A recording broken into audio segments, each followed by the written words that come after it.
le réseau routier complexe des États-Unis offre un terrain de chasse idéal pour un prédateur sanguinaire.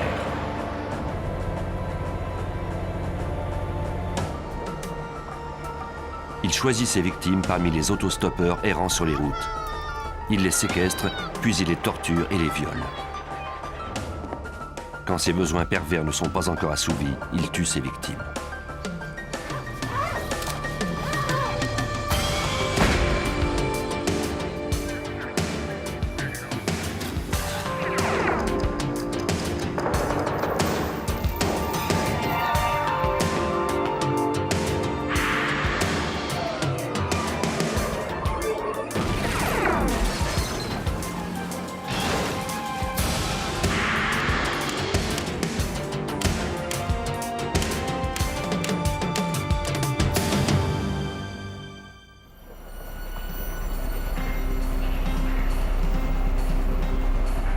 Le 5 février 1990, sur une route de Houston, au Texas, Nicole Tuttle, 18 ans, tentait désespérément de faire arrêter un automobiliste.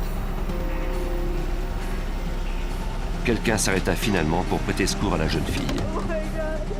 Elle était blessée et en état de choc. Il la conduisit au téléphone le plus près pour appeler la police. Au poste de police de Houston, Nicole déclara aux agents qu'elle avait été kidnappée et violée, mais qu'elle avait réussi à s'échapper. Son supplice avait commencé en Californie une semaine plus tôt. Le 29 janvier, à un relais routier, elle avait demandé à un camionneur de l'emmener avec lui. Il s'appelait, disait-il, Dusty et se dirigeait vers l'est en passant par l'Arizona. Après quelques heures, elle s'endormit dans le compartiment arrière du camion. Il semblait n'attendre que cela. Il la rejoignit et la maîtrisa. Avant qu'elle ne soit complètement réveillée, il l'enchaîna aux parois du camion et la bâillonna avec le mors d'un cheval. Ensuite, il la fouetta et lui perça la peau avec des aiguilles et des hameçons avant de la violer et de la sodomiser. Nicole déclara à la police qu'elle avait été enchaînée dans la cabine pendant 6 jours. Mais le supplice ne s'était pas arrêté là. À l'appartement du camionneur à Houston, il lui permit de prendre un bain. Par la suite, il l'enchaîna au lit et la viola de nouveau. Impuissante, elle l'avait alors vu s'approcher d'elle avec un rasoir à la main. Il appuya la lame près de son cuir chevelu et commença à lui tailler les cheveux. 3 heures plus tard, il la força à monter dans le camion. Cette fois, il négligea de l'attacher. Il s'arrêta à une brasserie pour prendre un chargement et la laissa seule quelques instants.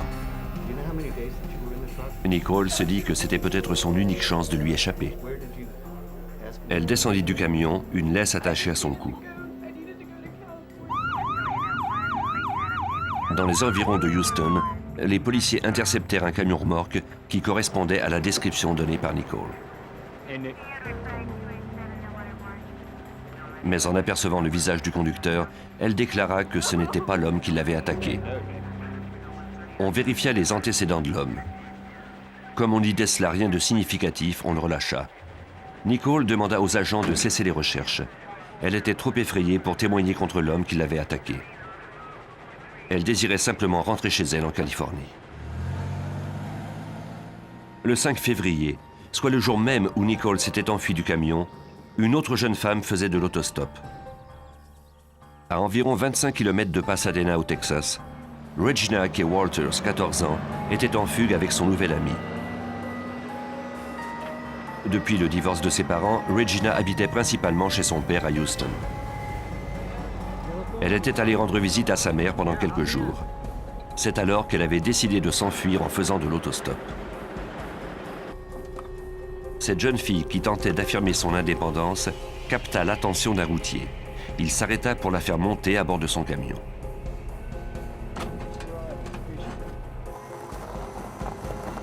La mère de Regina, Caroline Walters, vivait seule. Elle était vendeuse dans un grand magasin. Quand elle rentra du travail, elle constata avec surprise que sa fille n'était pas à la maison. Regina n'avait laissé aucune note et tout indiquait qu'elle n'était pas rentrée.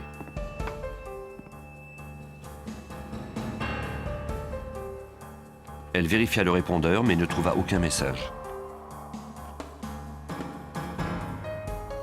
Caroline appela ensuite les amis de sa fille ainsi que son ex-mari à Houston. Personne ne savait où était Regina. Affolée, la mère signala sa disparition à la police de Pasadena.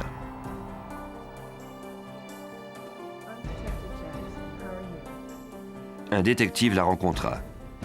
Elle donna la description de sa fille. Regina avait 14 ans, elle mesurait 1,50 m, pesait 43 kg et avait les cheveux bruns, longs et frisés. Le détective demanda à Caroline quelle démarche elle avait entreprise pour la retrouver. Elle avait affiché la photo de sa fille un peu partout, mais cela n'avait encore rien donné. 2 jours plus tôt, elle et sa fille s'étaient disputées. À 21h30 ce soir-là, Regina lui avait dit qu'elle s'en allait faire un tour chez un ami.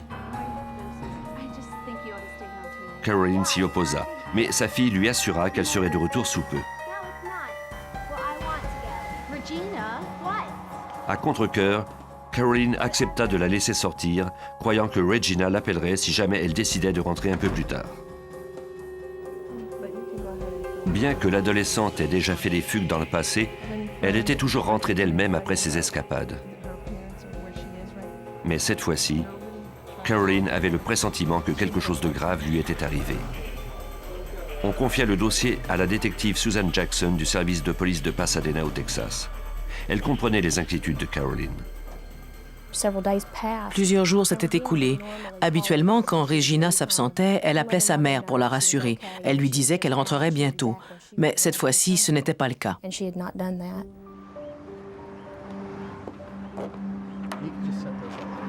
Caroline posa quelques affiches à l'épicerie près de chez elle. Elle gardait espoir que sa fille se portait bien et que rien de mal ne lui était arrivé. Peut-être était-elle simplement chez un ami, après tout. Sur l'affiche qu'elle avait placardée un peu partout, Caroline offrait une récompense à quiconque fournirait des informations à son sujet.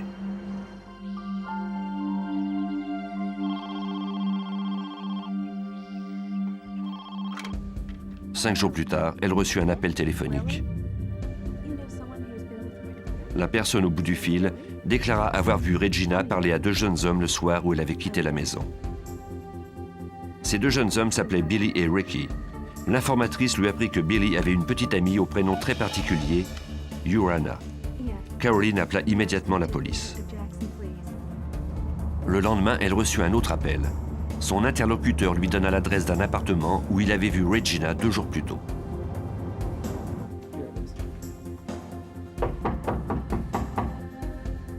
Les policiers se rendirent sur les lieux mais n'obtinrent pas de réponse. Le gérant de l'immeuble déclara que l'appartement était loué par un certain Billy Wayne Gibbs. Le lendemain matin, Susan Jackson eut un entretien avec ses collègues au sujet de ce dossier. Elle mentionna qu'elle était à la recherche de Gibbs relativement à la disparition de Regina. Elle était aussi à la recherche de 2 autres personnes, une jeune femme du nom de Urana et un certain Ricky. Elle ne savait malheureusement pas leur nom de famille. À sa surprise, certains de ses collègues lui apprirent qu'ils les connaissaient. Billy Wayne Gibbs avait une petite amie du nom de Urana Sweet et l'un de ses amis s'appelait Ricky Lee Jones. Ces 3 individus étaient recherchés pour un vol d'auto. On dépêcha des policiers à l'appartement de Gibbs pour attendre son tour. D'autres agents surveillaient les routes du secteur. Après quelques heures, ils arrêtèrent Gibbs, 17 ans, et sa petite amie Urana près de l'appartement de ce dernier.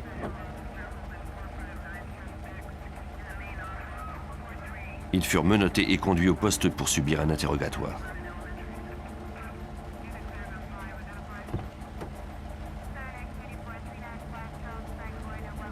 Le 3e suspect, Ricky Lee Jones, était toujours au large.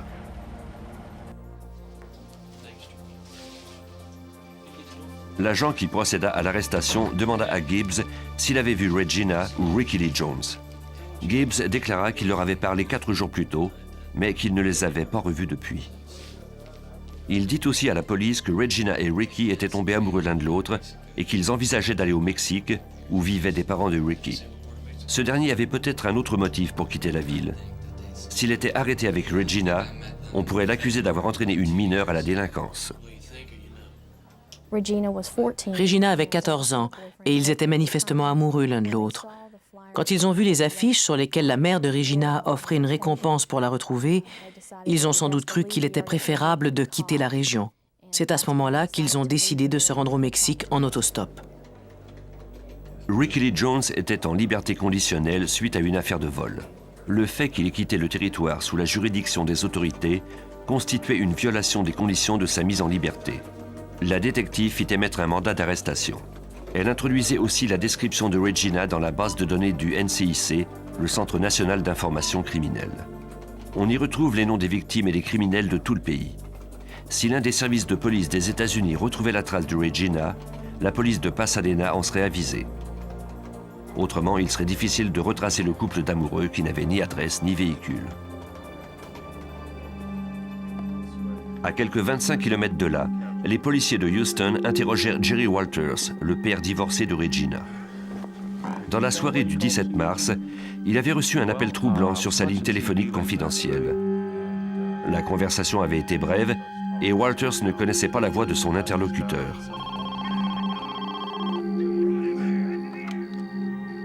L'homme lui avait demandé s'il était le père de Regina. Walters répondit par l'affirmative. L'homme lui dit alors qu'il savait où se trouvait sa fille. Elle était dans une grange. Il ajouta qu'il l'avait changée et lui avait coupé les cheveux. Le père de Regina le pria alors de lui dire si elle était toujours en vie, mais l'homme raccrocha avant de répondre à sa question. Le détective Jackson demanda à la compagnie de téléphone de retracer l'appel. On l'avisa que ça prendrait quelques jours. Il n'y avait pas d'autre choix que d'attendre. Aucune autre piste ne permettait de retracer la jeune fille et son petit ami.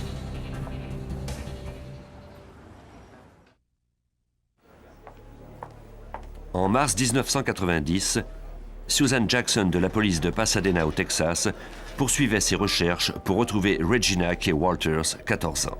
La jeune fille n'avait pas été revue depuis le début de février, alors qu'elle quittait l'appartement d'un copain en compagnie de son petit ami, Ricky Lee Jones, 18 ans. Le seul indice dont disposait la détective était un appel téléphonique anonyme fait au père de Regina le 17 mars. Cet appel n'avait pas encore été retracé. Ce même soir, à Pasadena, la mère de la jeune fille reçut elle aussi un appel.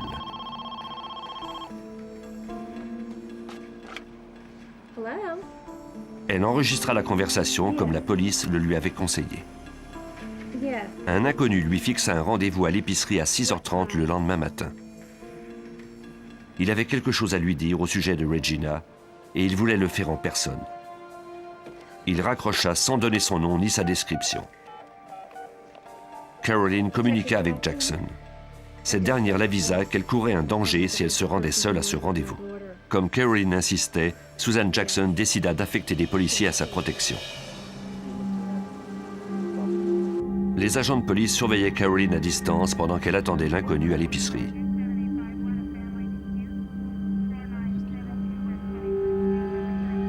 Elle ne pouvait d'aucune façon identifier l'homme.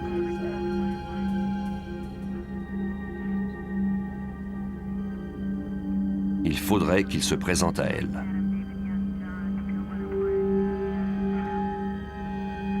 Elle examinait tous ceux qui entraient et sortaient, ainsi que les individus qui utilisaient le téléphone public. Caroline attendit plus de 2 heures.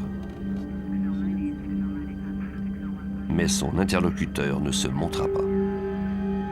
2 jours plus tard, au service de police de Pasadena, ont reçu les renseignements demandés au sujet des appels téléphoniques effectués aux parents de Regina. Les policiers apprirent que celui fait à Jerry Walters à Houston provenait d'une station-service à Ennis au Texas, à 320 km de l'endroit où elle avait été vue la dernière fois. Quant à l'appel à la résidence de sa mère à Pasadena, il provenait d'une cabine publique à seulement quelques rues de chez elle.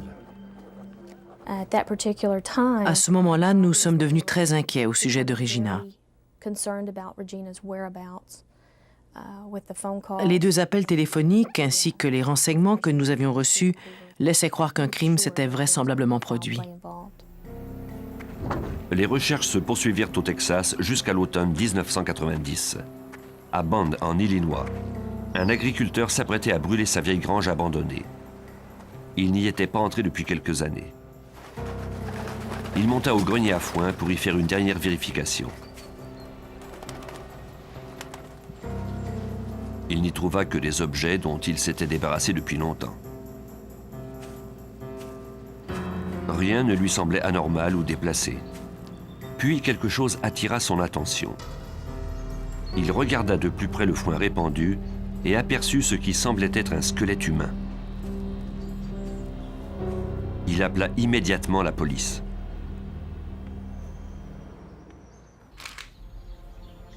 L'agent Mike Shealy de la police d'État de l'Illinois se rendit sur place.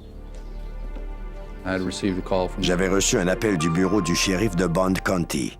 Ils m'ont informé qu'ils avaient trouvé un corps dans un secteur rural près de l'autoroute 70. Une autoroute importante qui traverse Bond County de part en part. Des experts effectuèrent une fouille minutieuse de la grange. Ils ne trouvèrent aucun vêtement. Il n'y avait aucune pièce d'identité non plus. Ils recueillirent toutefois un bout de fil blanc qui semblait être là depuis peu. Les policiers photographièrent la scène sous divers angles. Ils trouvèrent ensuite du fil de fer utilisé pour attacher des balles de foin.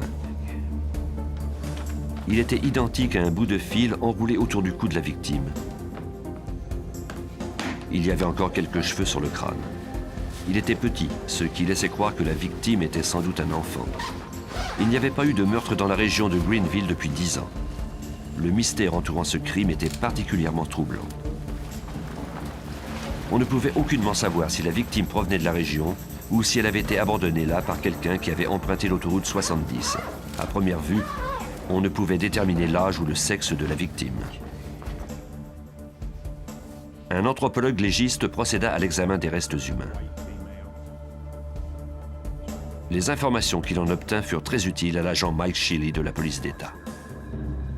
Mark a pu déterminer qu'il s'agissait d'une jeune fille de 14 à 16 ans et que son poids approximatif était de 40 à 50 kilos. On pouvait voir qu'on lui avait coupé les cheveux. Ceux-ci avaient recommencé à pousser, mais l'expert a affirmé que c'était récent. On attribua le décès à une strangulation. L'assassin avait pratiquement coupé la tête de la victime en lui enroulant du fil de fer autour du cou 16 fois. D'après l'état des articulations et des vertèbres, le meurtre remontait à 1 an.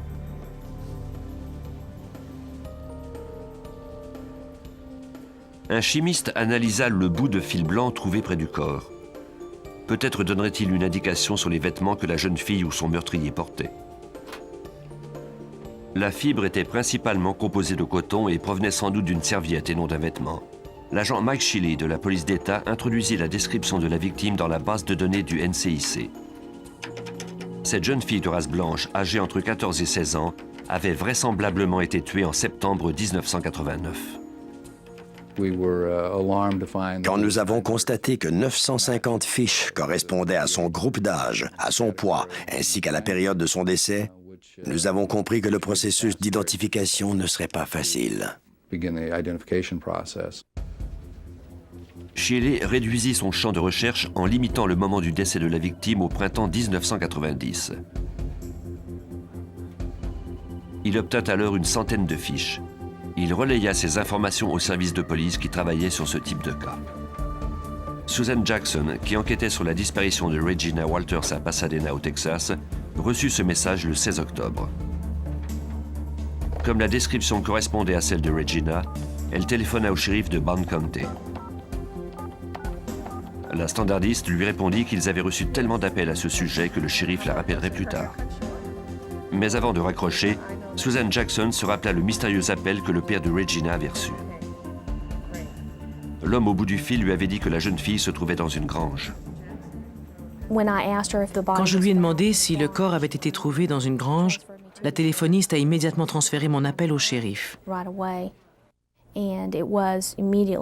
Tout de suite, nous avons une intuition qu'il s'agissait bien de Regina et nous avons échangé nos renseignements par téléscripteur.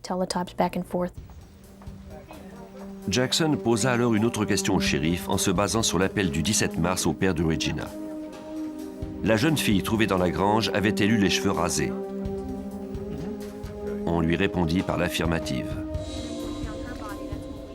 De plus, la description de la jeune fille correspondait en tout point à celle de Regina. Nous avons envoyé une copie des radiographies dentaires au bureau du shérif où elles ont été comparées avec les dents de la victime. On nous a confirmé qu'il s'agissait de Regina.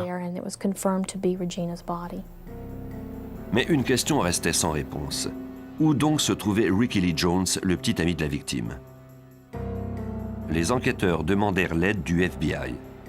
L'agent spécial Mark Young, expert en sciences comportementales du bureau de Houston, fut assigné à cette enquête.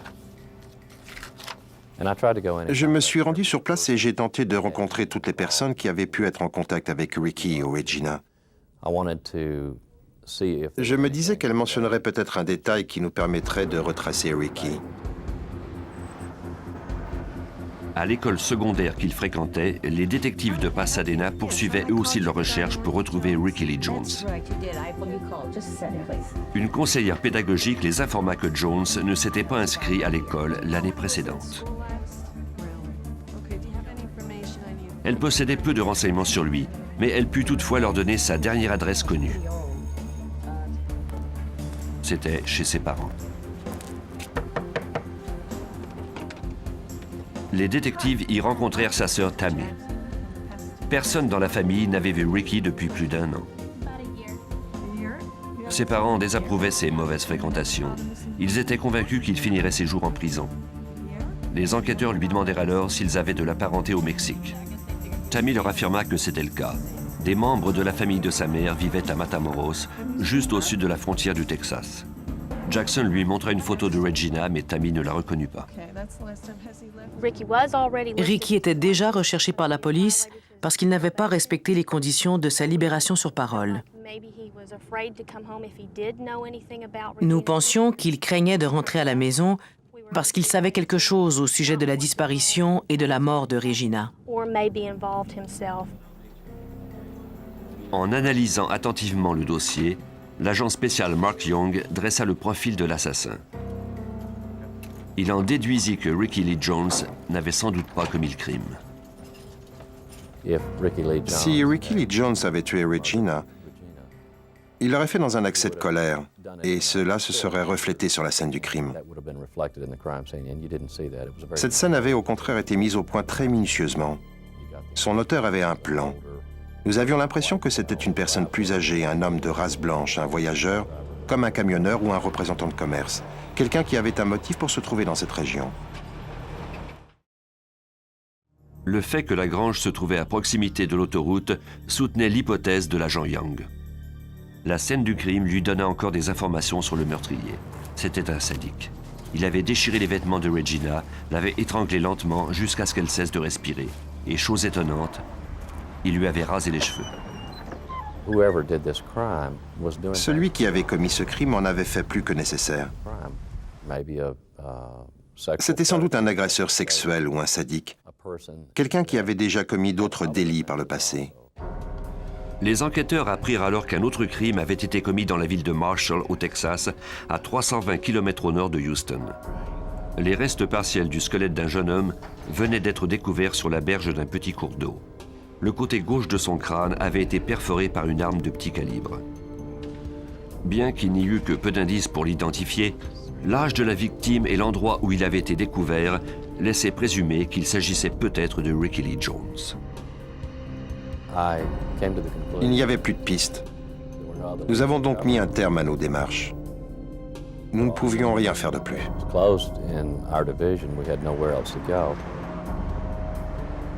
Pour les enquêteurs, il semblait bien que l'homme qui avait tué Regina Kay Walters et son petit ami s'en était tiré.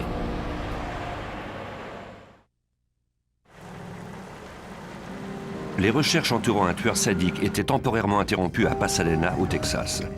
À quelques 1600 km de là, en Arizona, les autorités étaient confrontées à un autre problème. Un patrouilleur de la route de l'Arizona allait terminer son quart de travail lorsqu'il aperçut un camion stationné sur l'accotement d'une bretelle d'accès. Le véhicule devait être déplacé car il présentait un risque pour les automobilistes. Il constata que les phares étaient allumés et que le moteur tournait encore. En s'approchant de la portière de gauche, l'agent Michael Miller vit un homme sortir soudainement de la cabine et étendre ses bras le long du camion. Je lui ai demandé « Que se passe-t-il » Il m'a répondu « Rien, monsieur l'agent. Tout va bien. J'ai un pistolet dans ma poche arrière. » Il a alors eu un mouvement vers sa poche arrière avant de poser ses mains de nouveau sur le camion. C'était plutôt inhabituel.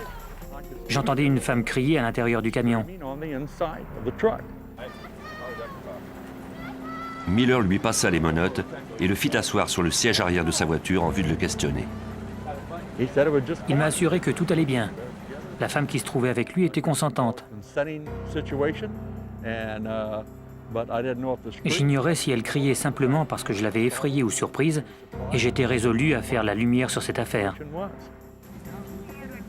Une fois Rhodes assis, les mains menottées dans le dos, Miller l'attacha avec la ceinture de sécurité.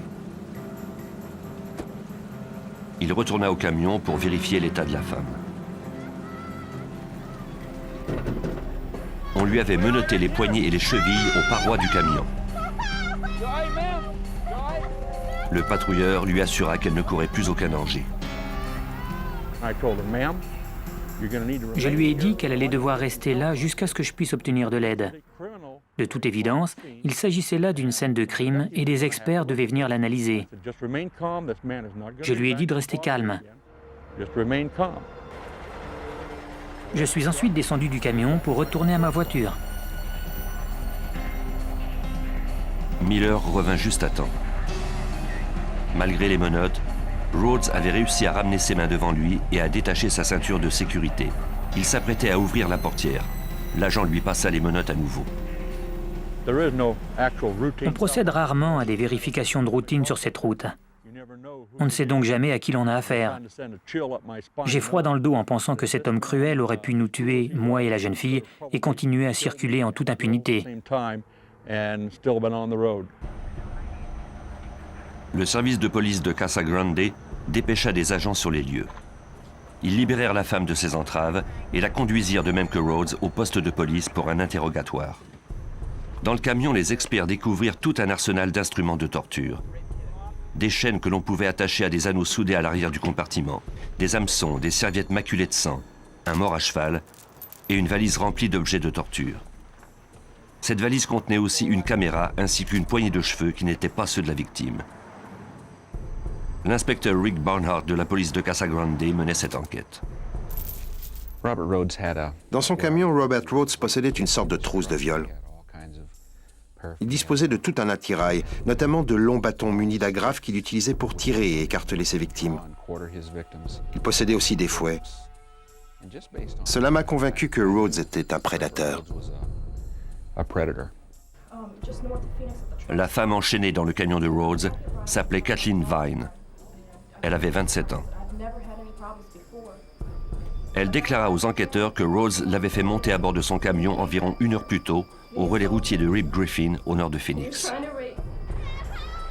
Elle s'était endormie dans le compartiment à l'arrière. C'est là que le camionneur l'avait assaillie pour ensuite l'enchaîner aux parois du camion. Il lui avait alors dit qu'il s'appelait Whips and Chains, chaînes et fouets, et qu'il s'adonnait à ce genre d'activité depuis 15 ans. La police photographia ses blessures. Elle avait des marques de brûlure au poignet à cause des menottes, et elle était couverte de contusions. Elle avait tenté de résister à son assaillant, mais ses mains étaient enchaînées.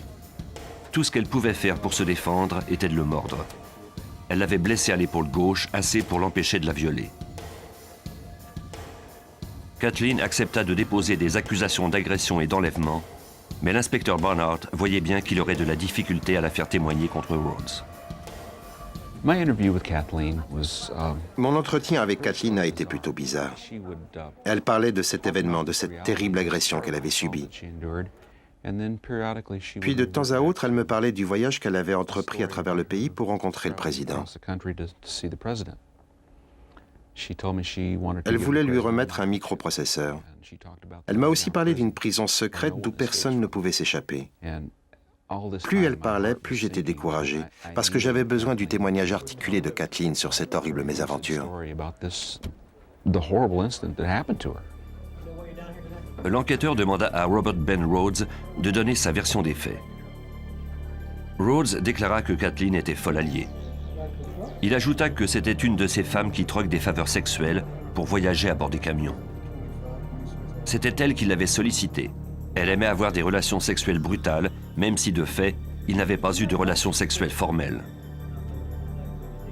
Il refusa de parler de ce qui s'était passé dans le compartiment.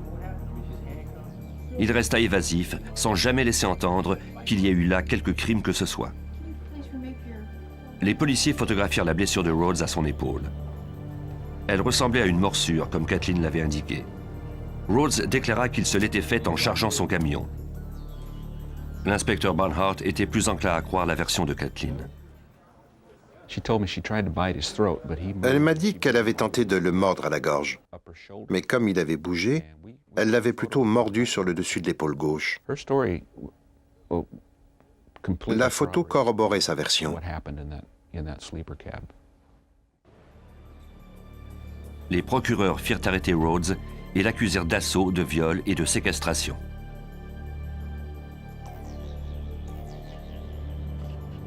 Malheureusement, le seul témoin de la poursuite, Kathleen Vine, était une psychotique paranoïaque. Pour garder le suspect derrière les barreaux, on devait trouver d'autres témoins. Barnhart était hanté par les déclarations de Kathleen. Rhodes lui avait confié qu'il séquestrait des femmes depuis 15 ans. Il introduisit son nom dans le NCIC au cas où d'autres services de police auraient signalé des crimes similaires. Pendant que l'enquêteur poursuivait ses recherches, de nombreux journaux du Sud-Ouest firent état de l'affaire. Un agent de police de Houston lut un article à ce sujet. Le suspect, détenu en Arizona, correspondait à la description d'un individu intercepté dans les environs de Houston plus tôt cette année-là. Le policier soupçonnait Rhodes d'avoir séquestré une femme dans son camion pour la violer et la torturer pendant 6 jours, jusqu'à ce qu'elle réussisse à s'enfuir. On n'avait alors pas pu porter d'accusation parce que la victime était incapable d'identifier son assaillant. Le sergent Beaumar, du service de police de Houston, en parla au détective Barnhart. Le sergent Beaumar m'a appelé pour me raconter le cas d'une jeune femme qui avait réussi à s'enfuir. J'étais persuadé que Robert Rhodes était un violeur récidiviste. J'estimais aussi qu'il pouvait être un meurtrier. Comme Rhodes avait traversé plusieurs États depuis son dernier crime, le détective Barnhart demanda l'aide du FBI. Il espérait qu'avec le soutien de cette agence fédérale, il pourrait recueillir assez de preuves afin de le faire inculper pour ses multiples agressions sexuelles. Pour l'agent spécial Bob Lee du bureau de Houston, l'enquête devait commencer par la visite de l'appartement de Rhodes à Houston.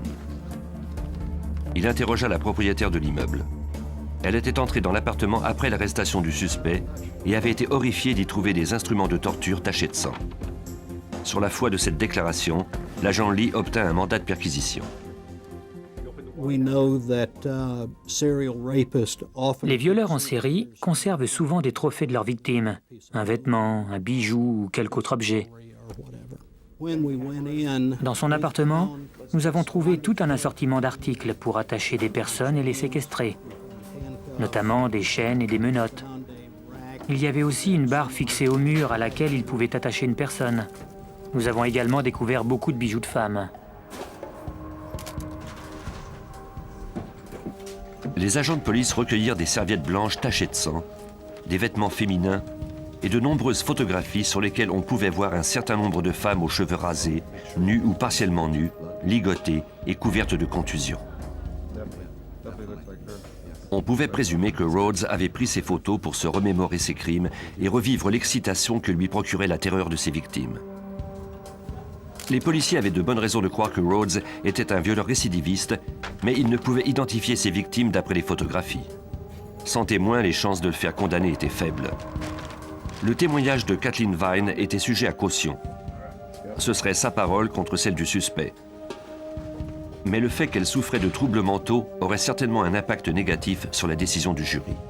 En décembre 1990, les procureurs de l'Arizona décidèrent de conclure un marché avec Rhodes. Une peine de 6 ans, incluant l'incarcération et la liberté conditionnelle, s'il plaidait coupable aux accusations déposées par Kathleen Vine. Son avocat accepta. Cela signifiait que Rhodes pourrait obtenir une libération conditionnelle après environ 1 an et se remettre à la recherche de nouvelles victimes.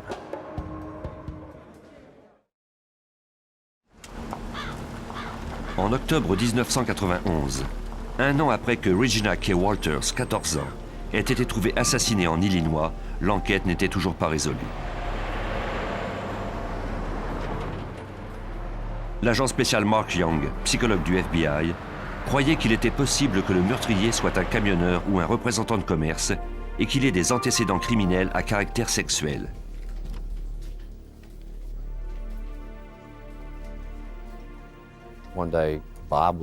Un jour, Bob Lee, un agent du FBI qui faisait partie de l'escouade des crimes violents, m'a entendu parler à un autre policier au téléphone et il m'a dit « L'un des dossiers sur lesquels j'ai travaillé il y a quelques mois impliquait un camionneur qui avait kidnappé une jeune fille et taillé ses cheveux. » Le nom de la victime était Nicole Tuttle. Comme Regina K. Walters, elle avait été violée à répétition. De plus, elle s'était enfuie le jour même où Regina K. Walters et Ricky Lee Jones avaient été vus en vie pour la dernière fois, soit le lundi 5 février 1990. À cette même date, des policiers de Houston avaient intercepté Robert Ben Rhodes, un camionneur dont la description correspondait à celle que Nicole avait donnée de son assaillant. Malheureusement, elle n'était pas parvenue à l'identifier. L'agent spécial Lee, du bureau du FBI à Houston, se rappelait toutefois que Nicole avait modifié sa version par la suite à l'hôpital où elle était soignée pour ses blessures. Plus tard dans la soirée, elle a dit aux enquêteurs que Robert Ben Rhodes était bel et bien l'individu qui l'avait kidnappé. Lorsqu'on lui a demandé si elle voulait porter des accusations, elle a dit à l'agent de police qu'elle souhaitait simplement rentrer chez elle. Bob Lee ajouta que Nicole n'était pas l'unique victime du camionneur. Rhodes était incarcéré dans une prison de l'Arizona pour l'agression de Kathleen Vine.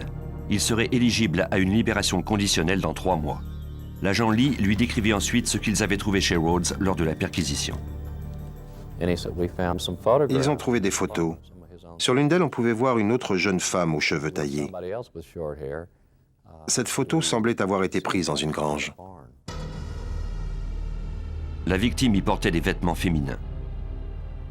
Elle était vêtue d'une robe noire et semblait fuir la caméra de Rhodes dans une grange.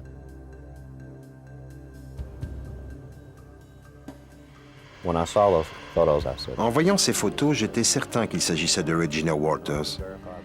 Pour m'en assurer, j'ai rencontré sa famille et j'ai obtenu de nombreuses photographies d'elle. Certaines des caractéristiques et marques de son visage concordaient parfaitement avec les photos de Rhodes. Les agents du FBI commencèrent à constituer le dossier pour faire inculper Rhodes d'enlèvement et de meurtre. Ils examinèrent un à un les effets saisis dans son appartement. Ils découvrirent d'autres photographies de Regina et des vêtements féminins, dont une robe noire. Un examen en laboratoire confirma que c'était la robe que Regina portait sur les photos. On en informa l'agent Mike Shelley de la police d'État de l'Illinois. Ce dernier envoya les indices recueillis dans la grange de Greenville au laboratoire du FBI à Houston. La fibre de coton découverte sur la scène du crime était identique à celle des serviettes tachées de sang trouvées chez Rhodes. On ne pouvait rien en conclure cependant, puisqu'on retrouve ce genre de serviettes un peu partout. L'enquêteur Susan Jackson de Pasadena rencontra les agents Shelley, Young et Lee à leur bureau de Houston. Le but de cette rencontre était de réunir toutes les preuves nécessaires pour faire inculper Rhodes, non seulement du meurtre de Regina, mais aussi des crimes commis à l'endroit de ses autres victimes. Rhodes devait être remis en liberté sous peu. L'agent Mike Shelley de la police d'État de l'Illinois savait qu'il fallait faire vite. Il était éligible à la libération conditionnelle et serait autorisé à travailler hors des murs de la prison. C'était presque une libération complète. Nous voulions le faire inculper pendant qu'il était encore derrière les barreaux. Les agents interrogèrent Mike Eggleton, l'ancien employeur de Rhodes à Houston. Ce dernier ne fut pas étonné de voir des représentants de la loi arriver, car le service de police local l'avait déjà rencontré dans le passé. Quelques années plus tôt, Rhodes avait été soupçonné de l'agression sexuelle d'une femme dans le compartiment arrière de son camion. Aucune accusation formelle n'avait cependant été déposée. Le camion qu'il conduisait alors avait été vendu depuis. Eggleton leur fournit toutefois le numéro d'identification du véhicule, les carnets de route du suspect et ses reçus d'achat d'essence. Pendant que les agents suivaient cette piste, le reste de l'équipe s'affairait à reconstituer ses moindres déplacements. des reçus d'achat de carburant d'une station d'essence à Ennis au Texas étaient datés du 17 mars 1990. C'était à cette date précise et de cet endroit que provenait l'appel fait à Jerry Walters, le père de Regina. Plusieurs des appels faits à Caroline, la mère de la victime, coïncidaient aussi avec la période où Rhodes se trouvait à Houston. Mais une question demeurait encore sans réponse. Le tueur avait pu obtenir le numéro de Caroline grâce aux affiches qu'elle avait placardées un peu partout. Mais comment s'était-il procuré le numéro confidentiel de Jerry Walters? L'agent Young trouva la réponse parmi les éléments de preuve conservés en Arizona. Nous avons mis la main sur le carnet téléphonique de Regina. Sur la page couverture, on trouvait principalement des renseignements personnels, l'adresse et le numéro de téléphone de sa mère ainsi que ceux de son père. En parcourant le carnet, Young fut troublé par un message qu'il croyait avoir été écrit par Rhodes lui-même. Au-dessus de la phrase « Ricky est un homme mort », on avait dessiné un couteau et un pistolet.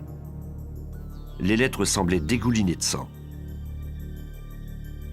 Seul un test d'ADN pourrait confirmer l'identité du jeune homme dont les restes avaient été trouvés dans le sud-est du Texas. Malheureusement, les enquêteurs ne disposaient pas de l'ADN de Jones pour effectuer une comparaison. Comme Rhodes avait prétendu avoir enlevé et torturé des victimes depuis 15 ans, les policiers introduisirent les renseignements colligés dans la base de données du FBI qui contient des informations sur des milliers de crimes résolus et non résolus aux États-Unis.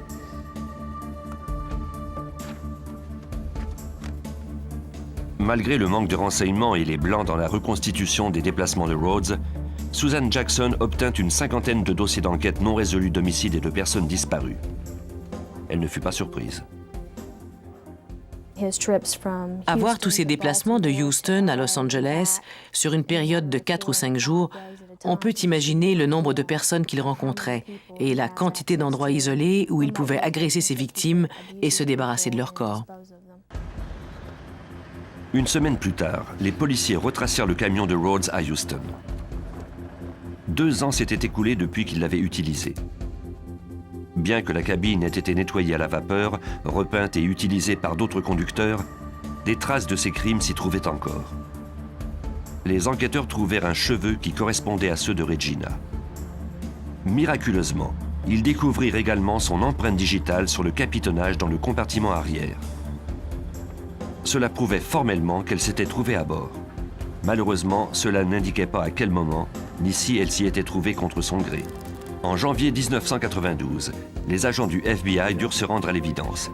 Les éléments dont ils disposaient ne leur permettaient pas de prouver que le suspect avait sévi dans plus d'un État. Ils abandonnèrent l'enquête en vertu de la loi fédérale. Comme la demande de libération conditionnelle de Rhodes devait être examinée une semaine plus tard, les agents convainquirent le procureur de Bond County de déposer une accusation pour homicide volontaire. Les preuves étaient indirectes, mais cela retarderait sa remise en liberté. Je craignais de perdre sa trace. En raison de la surpopulation des prisons, j'étais persuadé qu'il serait libéré. Le 6 février, les enquêteurs se rendirent à la prison d'État de l'Arizona à Florence pour exécuter le mandat d'arrêt contre Rhodes. Leur but était de l'affronter avec les photographies de Regina dans l'espoir d'obtenir des aveux de sa part. Une déclaration compromettante de Rhodes ne pouvait que donner du poids à la cause. Le suspect demeura indifférent. Il affichait même un air suffisant. Nous avons passé environ 1 heure avec Rhodes, mais il n'était pas disposé à parler. Il a nié toute implication dans cette affaire. Il est resté très ferme. Cela signifiait que nous allions devoir prouver sa culpabilité. Les policiers se doutaient bien que Rhodes avait senti qu'ils avaient peu de preuves contre lui et qu'ils tentaient de le piéger. Presque 2 ans après la mort de Regina K. Walters et l'enlèvement ainsi que l'agression sexuelle d'au moins 2 autres femmes, Robert Ben Rhodes fut extradé de l'Arizona pour subir son procès dans l'Illinois. Son avocat fit reporter le procès de 6 mois. Le 11 septembre, le routier arrogant perdait enfin son sang-froid. Devant la cour de Bond County en Illinois, son avocat plaida son innocence à l'accusation de meurtre qualifié dont il faisait l'objet. S'il était jugé coupable, il était passible de la peine capitale. Il accepta le marché qu'on lui proposait, soit de plaider coupable de meurtre au 1er degré, ce qui entraînait une peine d'emprisonnement à vie. Rhodes a finalement été condamné à la prison à perpétuité sans possibilité de libération conditionnelle. Même s'il purge sa peine dans un pénitencier à sécurité maximale à Chester en Illinois, les enquêteurs n'ont pas encore classé le dossier. Ils continuent de recueillir des indices, car ils sont déterminés à prouver que Regina K. Walters n'a pas été la seule victime de Rhodes. Nous avons aussi la photo d'une femme qui est déjà montée à bord de son camion. Elle n'a pas encore été identifiée. Nous craignons qu'elle ne soit une autre de ses victimes. Quiconque pénètre dans l'antre d'un tueur en série risque de devenir sa proie. Les enquêteurs travaillent toujours à l'identification des femmes photographiées par Rhodes. Ils espèrent ainsi apporter un certain réconfort aux familles éplorées de ces victimes.